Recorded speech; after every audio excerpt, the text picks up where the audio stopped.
Ozzy Osbourne has died. Osbourne, as you know, pioneered heavy metal music with Black Sabbath before going on to have huge success in his own right. He was known for hits including Iron Man, Paranoid, War Pigs, Crazy Train, of course, and Bark at the Moon. It's official there. British rock star Ozzy Osbourne has died at the age of 76. Want to put up this post that we have. Black Sabbath legend Ozzy Osbourne, the Prince of Darkness, dead at the age of 76.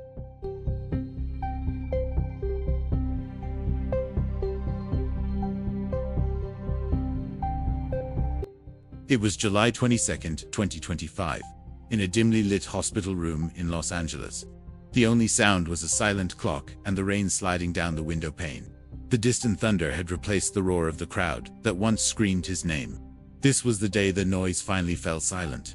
Inside a private suite at Cedars-Sinai, a nurse checked a monitor that no longer blinked. The man known as the Prince of Darkness had taken his last breath. Ozzy Osbourne, the wild voice of rebellion, the architect of metal madness, was gone. Outside, paparazzi waited in the rain, unsure whether to mourn or celebrate. Ozzy had always existed somewhere between both. The saint of chaos, the poet of destruction, the sinner who somehow survived everything except time. Within hours, the internet ignited. "Rest in chaos," one fan wrote. "Legends never die, they just fade into distortion," said another. But as tributes poured in, whispers began to rise. About his final days, about the strange will he left behind, about a secret project no one was meant to hear. Because Ozzy's end wasn't quieted, was wrapped in mystery, confusion, and fear. Those closest to him spoke of sleepless nights, of strange recordings coming from his home studio. Some claimed he'd been recording alone, muttering that the devil still owed him one last song. His wife, Sharon, hadn't spoken publicly, releasing only a single statement: "He's at peace now, at last." But peace was never Ozzy's language. His life was a collision of extremes, genius and madness, light and darkness, all bleeding into sound. As his death swept the world, people began to wonder, what really happened in his final weeks? Why was he back in the studio, alone? And what was that final, unfinished track titled after the noise?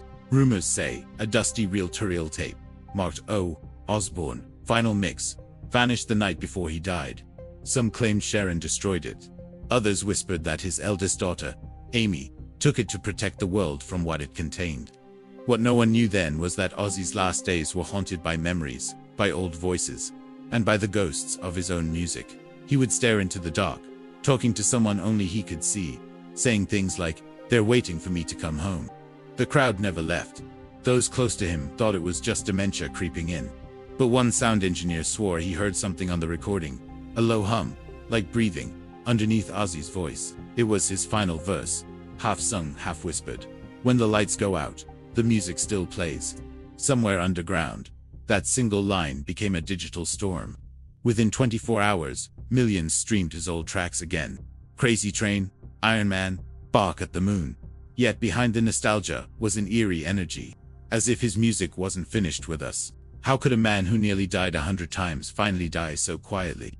For years, Ozzy had been fading his Parkinson's battle, his surgeries, his frail body. But even in weakness, he had an aura that made silence feel temporary. He'd once said in an interview, "I'll die twice. Once when I stop breathing, and once when people stop playing my songs." That second death, the world realized, might never come. In Birmingham, his hometown, strangers left candles outside the house where he'd grown up, the son of a toolmaker who dreamed of noise. In Los Angeles, a new mural appeared overnight, Ozzy's face split in half. One side angelic, one side demonic, beneath the words, "Still barking." But behind the memorials was a darker conversation about what fame had done to him, what secrets were buried behind that grin. There were stories of rituals, of blackouts that lasted days, of voices in hotel rooms. For decades, he was painted as the clown of rock, the wild man who bit bats and mumbled on live TV. But insiders knew another Ozzy, the one who stared too long into the abyss, who used music as a weapon against something he could never name. Those who'd been in the recording booth with him said his voice could change the room like static in the air, like the temperature dropping for a moment. One producer, decades ago, claimed that when Ozzy screamed a certain note during Black Sabbath's early sessions, the lights flickered and a fuse box blew, though no electrical fault was found. They laughed it off as rock and roll legend. But after his death, those stories resurfaced, crawling back into the headlines. As the world mourned, journalists began piecing together the timeline of his final week, the studio visits, the cryptic messages, the silence from his family. One unreleased voicemail to a friend said, "The noise is coming for me again.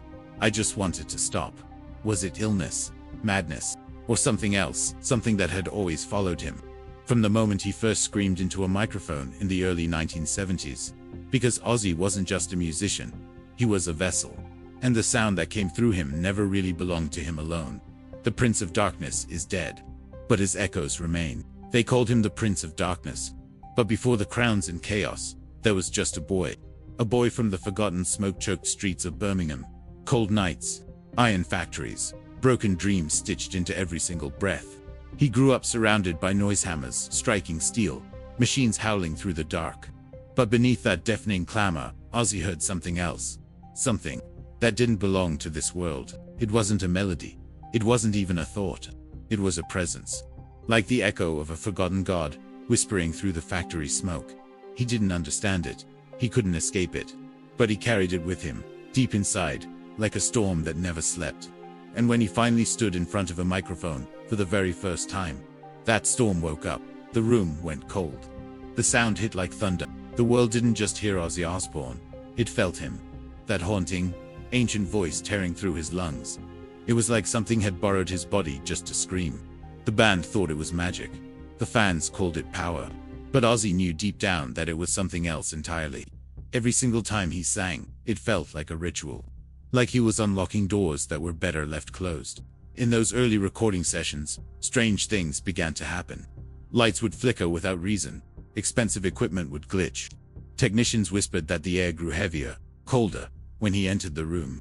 Once, a sound engineer froze mid-session, claiming he heard a low guttural growl buried in the playback, a growl that didn't belong to any human voice. They replayed the tape over and over. Nothing. But later that night, the engineer quit, walking out without even taking his pay. Ozzy would laugh it all off, just shrugging and saying it was just rock and roll. But inside, he was unraveling. Because he knew the truth. The same darkness that gave him his sound was also slowly, piece by piece, devouring him. At first, it showed up in small ways. Sleepless nights, trembling hands, hallucinations that blurred the line with reality.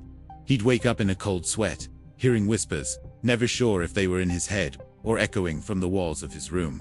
On stage, when thousands of fans screamed his name, he felt like a puppet. A vessel for something much larger, much older, and far, far more dangerous. Fame only made it louder. He tried to drown it in chaos, alcohol, drugs, noise, but the more he ran, the closer it got. And every time he opened his mouth to sing, it roared through him like fire. The audience saw a legend being born. But behind the blinding spotlight, Ozzy saw shadows moving where no one stood. He'd stare into mirrors for hours, convinced his reflection was breathing differently than he was. Sometimes, he'd whisper to it, and sometimes, it whispered back. The sound that came through him never really belonged to him alone. It was wild, primal, and unholy. It was the sound of a man trying to escape himself and failing, night after night. And as the lights of fame burned brighter and brighter, his soul began to dim. The line between music and madness blurred. Between Ozzy the man and Ozzy the myth, something else began to rise. Something that had waited decades to be heard, and had finally found its voice. By the late 70s, Ozzy wasn't living, he was drifting. Drifting through hotel corridors that smelled like dust and regret. Drifting through endless nights where empty bottles outnumbered the hours. The fame, the fortune, it all blurred into a haze of screams and static. He had everything he'd ever wanted. And yet, he was completely and utterly alone. Everywhere he went, the noise followed. That same ancient hum, the one he'd carried since childhood, now roared inside his skull. He couldn't sleep, he couldn't think. He'd wake up in strange cities, not remembering how he got there. Sometimes covered in blood, sometimes covered in applause. The band that had once given him purpose now felt like a cage. Black Sabbath had become a battlefield of egos and exhaustion. Every argument was louder, every silence heavier. They said Ozzy was losing control, but he knew the truth. Control was something he never had to begin with. And then, she walked in Sharon.com, where he was chaos, cold where he burned, the daughter of his manager. But soon, something far more complicated. She looked at him, not with fear, but with recognition, as if she could see the storm raging behind his eyes, and didn't even flinch. They say every cursed man eventually meets someone who doesn't run. For Ozzy, that was Sharon. She didn't silence his demons, she organized them. Under her guidance, he was reborn, at least, to the world. His solo career exploded, his name turned into a brand, his chaos was repackaged and sold as legend. But what the world didn't see was the price. Behind closed doors, the madness still whispered. He'd talk to the walls for hours. He'd forget entire days. And sometimes, he'd break down, screaming at shadows that no one else could see. Sharon stayed. Not out of love alone, but because she understood the power hidden deep inside that darkness. She became his anchor and his mirror. The only one who could drag him out of the abyss, or maybe push him back in. And sometimes, it was hard to tell which one she was doing. Under her watch, Ozzy's name grew even louder. The world called him immortal.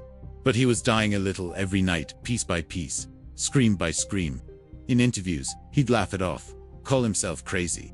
But between those laughs, there was something hollow, a silence that frightened even him, because he knew the voice inside hadn't gone anywhere. It had simply learned how to hide better. By the early 80s, his concerts had become rituals. Fans thought they were watching a man perform. But Ozzy, he felt like a spectator in his own body. He'd move, he'd scream, he'd collapse and wake up hours later not remembering a single note. Some nights, he swore he saw faces in the crowd that weren't real.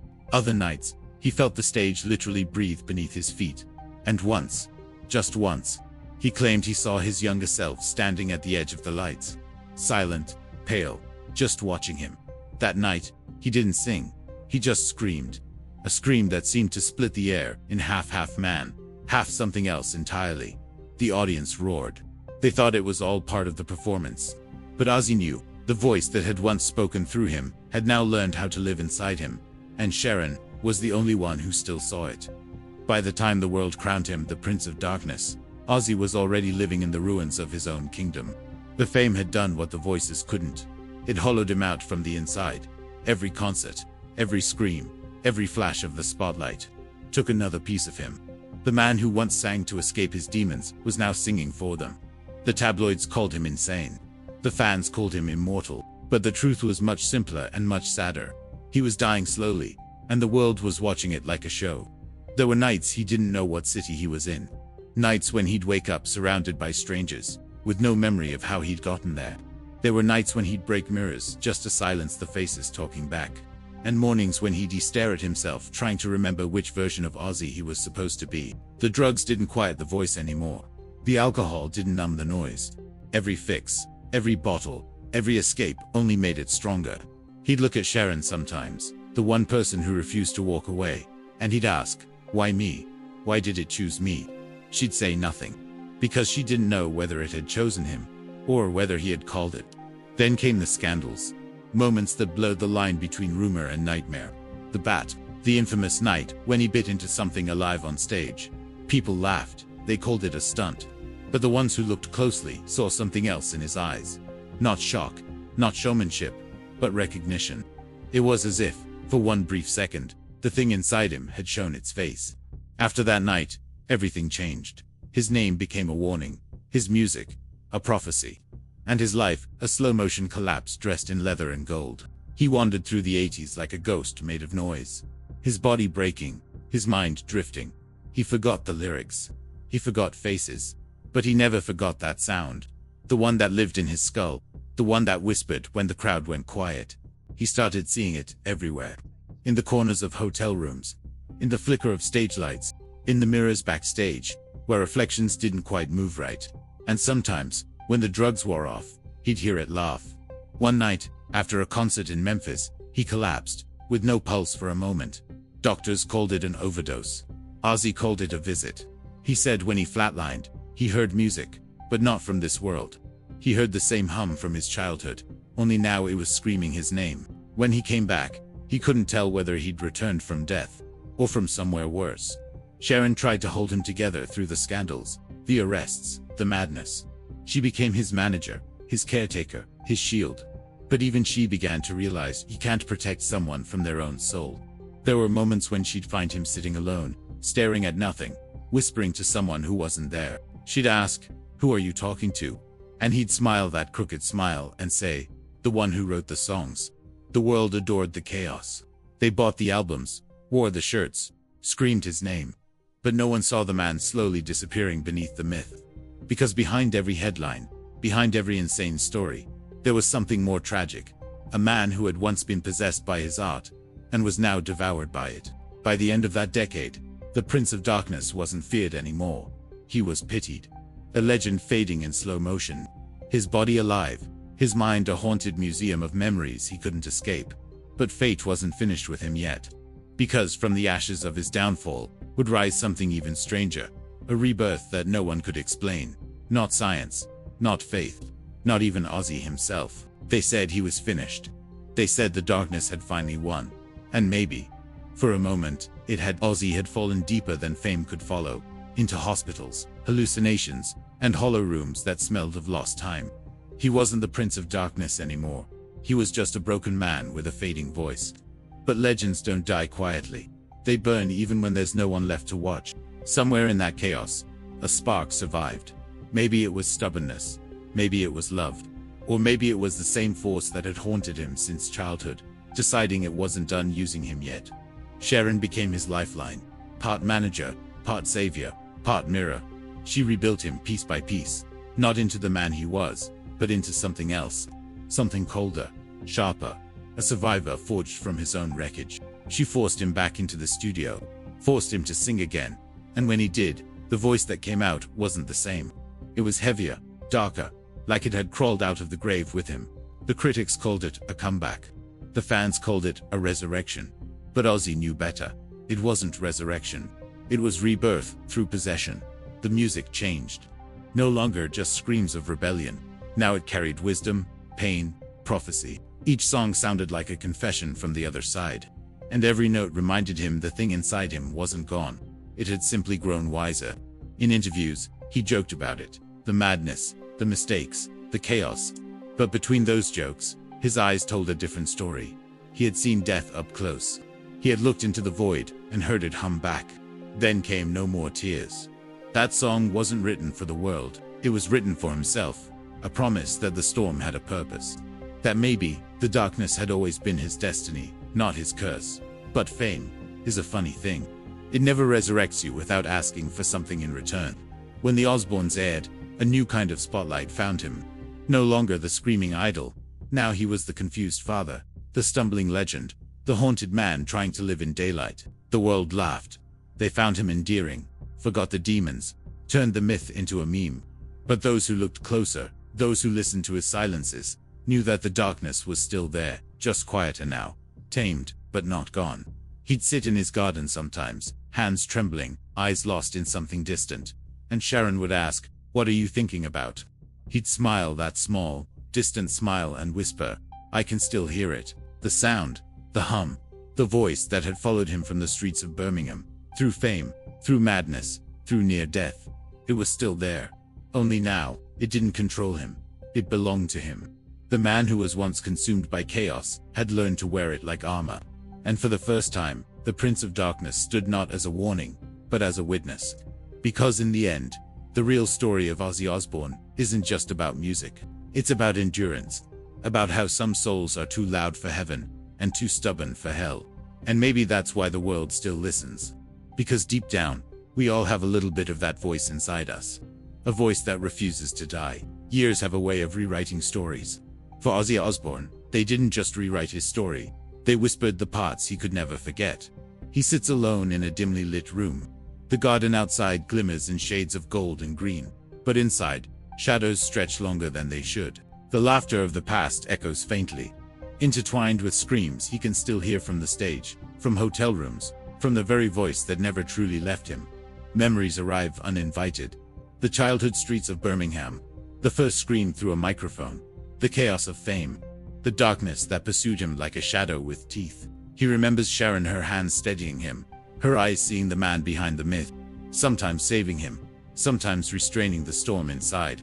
He remembers mistakes, scandals, friends lost, loves abandoned, the lives he nearly destroyed, and the lives that saved him. And yet, through it all, there is clarity. The voice inside him, the one that haunted him since youth, was never just a curse. It was a mirror, a reflection of every fear, every ambition, every loss he had ever known. Ozzy traces his fingers along a guitar, and the strings hum under his touch. He knows now that those screams, those growls, those unnerving wails, weren't just music. They were his confession, his battle, his survival. Some nights, the world still doesn't understand him. They see the show, the legend, the eccentric old man stumbling on stage. But Ozzy feels the truth beneath it, or the voice that followed him, that almost destroyed him, that still whispers when the world is quiet. It is not anger anymore. It is not chaos. It is memory. It is reflection. It is the soul of a man who survived the storm and learned to live with it. He looks at photographs of the past, young faces, old friends, battles won and lost. And he smiles faintly, haunted but wise. Because he understands something now. The darkness that once controlled him was never outside of him. It was always inside, waiting to be recognized, waiting to be faced, waiting to be understood. And Ozzy Osbourne, the boy who became a legend, the Prince of Darkness, the man who screamed through the void, has finally made peace with the echo. But in quiet moments, when the night is still, and the green gold lights of memory flicker, he can still hear it. The voice, the sound, the darkness that gave him life. And he smiles, because he knows he survived it. And the legend was never just music. It was eternity, caught inside a man. Time has a way of forgiving some things and condemning others. Ozzy Osbourne, now a man marked by decades of chaos, music, and darkness, sits quietly. The world knows the face, the laugh, the outlandish antics. But he knows the truth beneath the legend. The voice, the same one that haunted him since childhood, still whispers in quiet rooms, in hotel corridors, in the echoes of empty stages. Years have a way of rewriting stories. For Ozzy Osbourne, they didn't just rewrite his story, they whispered the parts he could never forget. He sits alone in a dimly lit room. The garden outside glimmers in shades of gold and green, but inside, shadows stretch longer than they should. The laughter of the past echoes faintly, intertwined with screams he can still hear from the stage, from hotel rooms, from the very voice that never truly left him. Memories arrive uninvited. The childhood streets of Birmingham, the first scream through a microphone, the chaos of fame, the darkness that pursued him like a shadow with teeth. He remembers Sharon, her hands steadying him, her eyes seeing the man behind the myth, sometimes saving him, sometimes restraining the storm inside.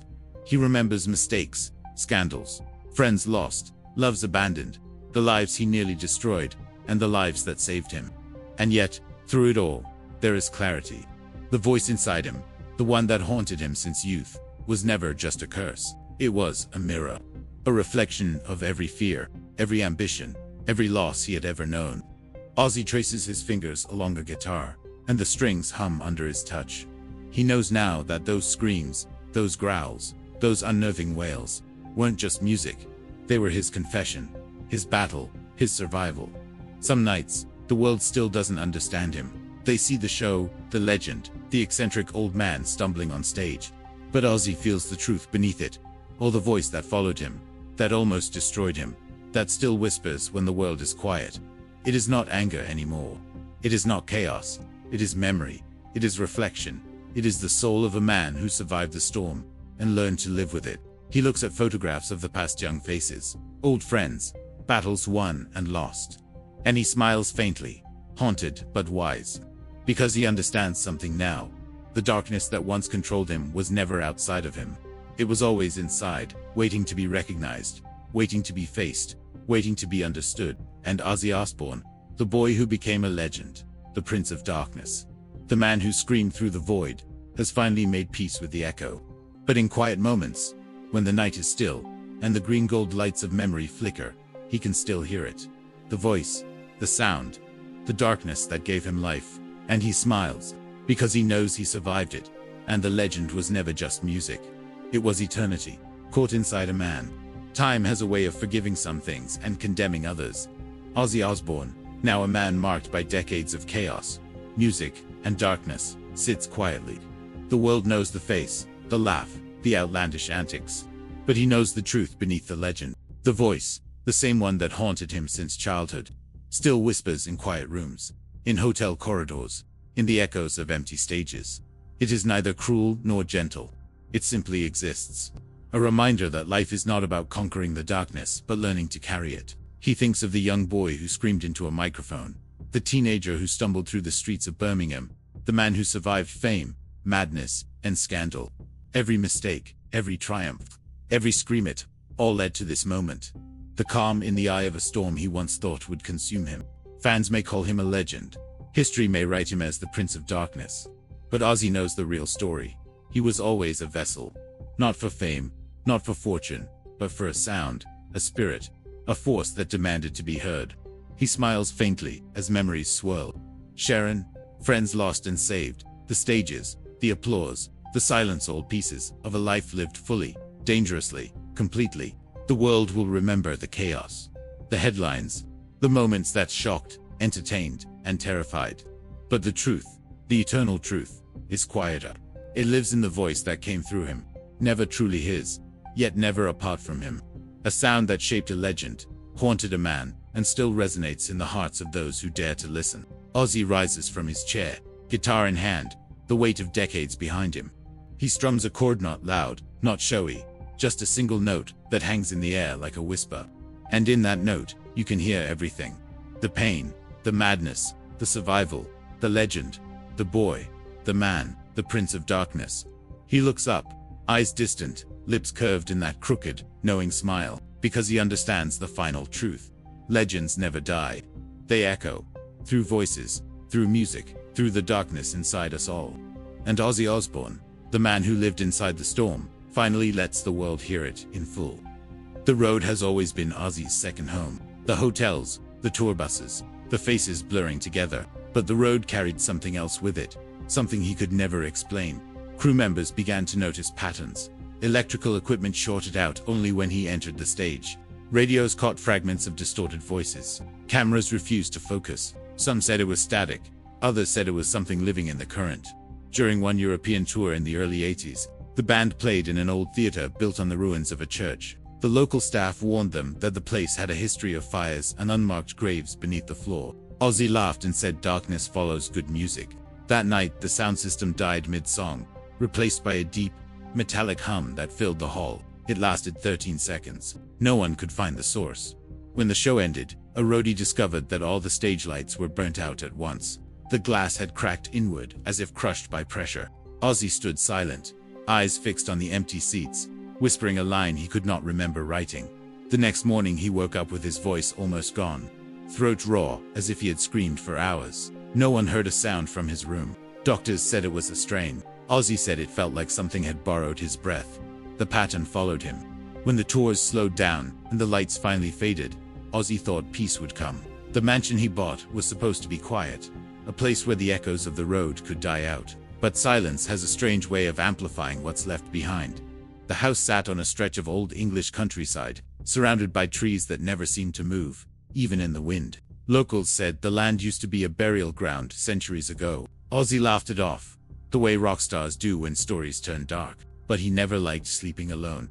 The first night they moved in, the dogs wouldn't enter the hallway. They stood at the edge of the corridor, ears flat, staring into the dark.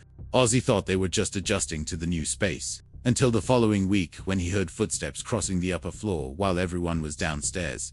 He went up, found nothing, but the air was colder than it should have been. Sharon told him it was just the pipes, but even she began to notice the way mirrors fogged up on their own, or the way the lights flickered when certain songs played on the old record player. Then came the whispers. They started late at night, faint enough to make him doubt his sanity. Words he couldn't understand, but the tone was always the same, mournful, almost pleading. Some nights it was a single voice. Others it sounded like a crowd just beyond the walls.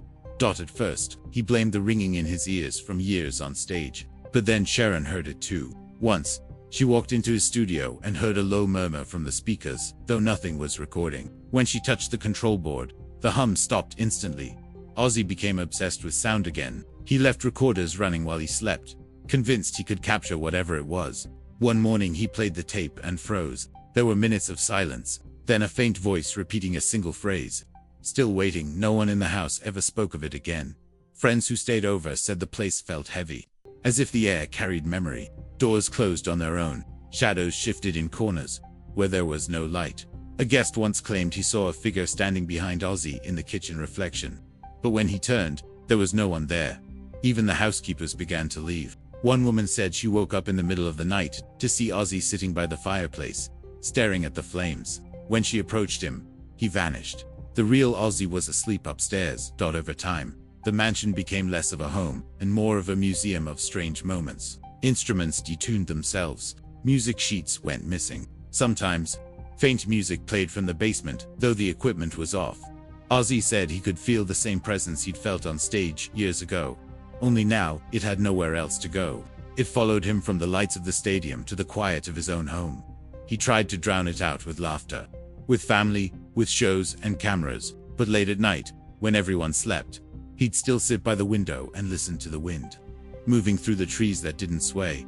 The world saw a legend enjoying his success. Inside that house, there was a man trying to understand why the silence refused to stay silent. He once told a friend that he didn't think the house was haunted. He thought he was. And maybe he was right. The studio was the only place where Ozzy felt alive. It was his sanctuary, his church, his confession booth. Every wall carried the memory of his voice, and every microphone seemed to remember his breath. But some sessions were never meant to be heard.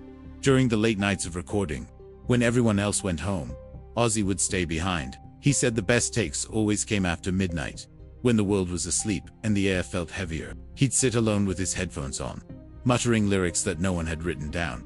One sound engineer remembered those nights vividly. He said Ozzy's voice would shift, as if someone else was speaking through him. Sometimes the meters on the board moved before Ozzy even made a sound. Other times, his vocals recorded at frequencies human ears weren't supposed to detect. They called those tapes the lost sessions. No one ever heard them again. The first recording disappeared from the archives in Los Angeles.